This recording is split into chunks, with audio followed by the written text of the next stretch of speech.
제21대 대통령 선거를 앞둔 시점에 유동규 전 성남도시개발공사 기획본부장이 공개적으로 이재명 더불어민주당 후보를 겨냥한 발언을 해 파문이 일었다. 경찰은 선거법 위반 혐의를 인정해 사건을 검찰에 넘겼다. 경기 과천경찰서는 지난 17일 유 전 본부장을 공직선거법 위반 혐의로 불구속 송치했다고 23일 밝혔다. 유 전 본부장은 지난 4월 7일과 16일 과천중앙선거관리위원회 앞 집회에서 마이크를 잡고 이재명 후보를 정조준한 연설을 했다. 발언은 단순한 비판 수준을 넘어 후보의 자격과 신뢰성의 문제를 제기하며 사실상 대선 후보로서 부적격하다는 취지로 흘러갔다. 또 같은 달 14일에는 공식 선거운동 기간이 아님에도 서울 여의도에서 확성기를 이용해 홍준표 전 대구시장을 지지한다고 밝히는 동시에 이재명 후보를 반대한다는 메시지를 전했다. 사실상 대선 후보 이재명을 공개적으로 저격한 것이다. 이 사건은 변호사 단체 검사를 검사하는 변호사 모임의 오동연 대표가 유 전 본부장을 고발하면서 시작됐다. 경찰은 조사 끝에 선거운동 기간 위반과 부정선거운동 혐의는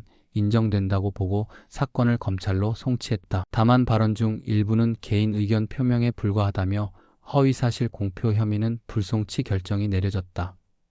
경찰이 2일 공직선거법 등 위반 혐의로 이진숙 전 방송통신위원장을 체포했다는 보도가 나왔다. 연합뉴스 취재를 종합하면 서울 영등포경찰서는 이날 오후 4시경 강남구 대치동 자택 지하주차장에서 이 전 위원장에 대한 체포영장을 집행했다. 이어 오후 5시 40분경 그를 영등포경찰서로 압송해 공직선거법 위반 및 국가공무원법 위반 혐의를 조사 중이다. 체포 직후 이 전 위원장은 취재진 앞에서 방통위 조직 하나 없애기도 부족한데 이제 내게 수갑을 채운다는 것이냐라며 강하게 반발했다. 그녀의 변호인은 일일자로 면직된 만큼 수사에 성실히 임할 준비가 되어 있는데 왜 불법 구금 상태로 두느냐며 오후 9시 이후 야간 조사는 응하지 않겠다고 밝혔다.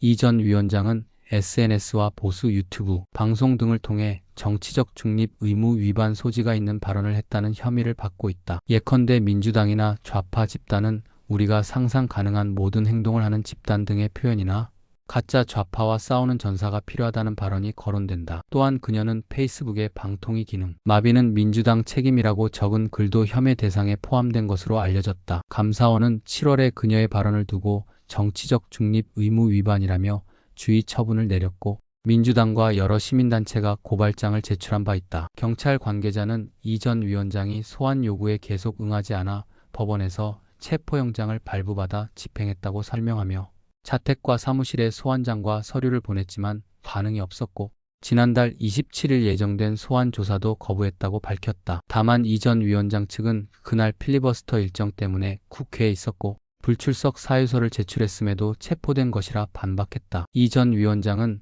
방송미디어통신위원회 설치법이 통과됨에 따라 자동 면직된 지 하루 만에 체포된 셈이다. 경찰서는 체포된 피의자에 대해 48시간 이내에 구속영장 청구 또는 석방 여부를 결정해야 한다. 체포 현장인 영등포경찰서에는 국민의힘 조배숙 김장겸 의원 등이 참여해 경찰의 체포 방식이 부당하다고 항의하고 경찰서장 면담을 시도하기도 했다.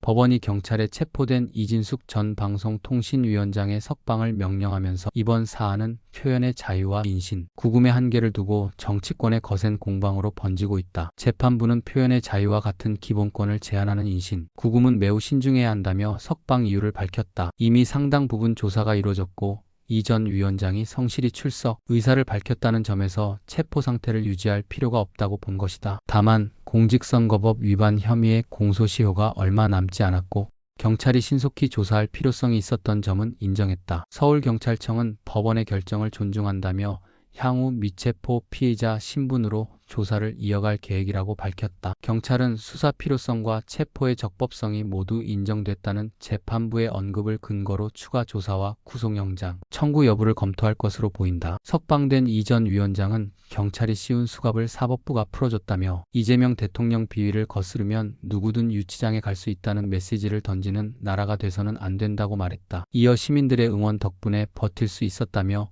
보수 시민단체에 감사 인사를 전했다. 국민의힘은 법원의 결정을 환영하면서 이번 체포는 정치, 경찰의 폭거이자 정권의 공권력 남용이라고 강하게 비판했다. 장동혁 대표는 불법적인 체포 감금에 대해 끝까지 책임을 묻겠다며 이 나라가 미쳐가고 있다고 목소리를 높였다. 최수진 원내 수석대변인 역시 추석 연휴 직전에 벌어진 수사기록 조작극이라고 주장했고, 박성훈 수석대변인은 정권이 권력을 지키려 국민을 볼모로 삼았다며 공권력의 칼춤은 결국 사법부 앞에서 꺾였다고 말했다. 한편 이 전 위원장은 지난해와 올해 보수, 유튜브 및 SNS를 통해 정치적 발언과 선거운동성 발언을 한 혐의로 수사받고 있다. 그는 사실관계를 일부 인정했으나 표현의 자유 범위 내의 발언일 뿐 범죄가 아니다라고 주장하고 있다. 결국 지난 2일 전격 체포된 지 약 50시간 만에 법원의 판단으로 구금 상태에서 벗어나게 됐다.